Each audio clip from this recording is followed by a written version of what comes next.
kanyang 60 araw na suspensyon. Magdamag ang ibinigay sa self-proclaimed Congress Miao para i-take down ang 24 na social media posts na ipinabubura ng komite. Ito ang litrato at mapanirang posts sa gobyerno at mga opisyal sa kanyang Facebook.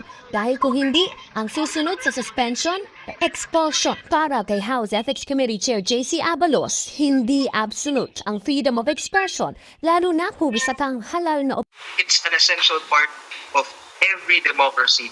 Napakahalaga po. Hindi naman maganda na lahat tayo susunod-sunod lang kasi tapos na po ang panahon ng mga hari. Nasa demokrasya po tayo. Kaso lang kailangan po natin tandaan na ang freedom of expression hindi po yan absolute. Apun pa mainit sa plenaryo sina Abalos at Barzaga. Umabot pa sa puntong pinatayan ng mikropono si Barzaga nang punahin niya si Pangulong Bongbong Marcos. Lives and futures that will be saved when President Marcos leaves Malacanang. It took the deaths and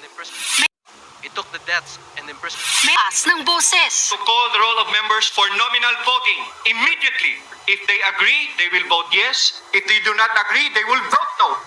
Sa huli 249 na kongresista ang pabor na suspendihin si Barzaga.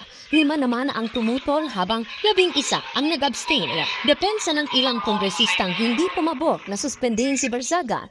5 naman ang tumutol habang 11 ang nag-abstain. Depensa ng ilang kongresistang hindi pumabor na suspendihin si Barzaga. May mas mahalaga pa raw na isyong dapat unahin kesa rito.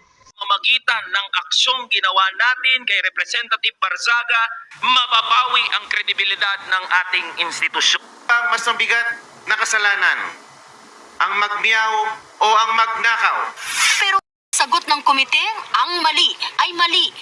Pero kami po sa Ethics Committee, ang mali po ay mali. Malaki man o maliit. Sa free ng One News, nanindigan si Barzaga. Welta niya, Yeah, there's plenty of lewd content. Pero ibang congressman nga nahuhuling may kabit pero hindi sila na ethics complaint eh. Hirit pa ni Congress Miao, natakot daw kasi ang mga kongresista dahil binanggit na niya si Pangulo Marcos. Sagot naman dyan ng Malacanang, nakikita rito, ginagamit lamang ang pangalan ni Pangulong Marcos Jr.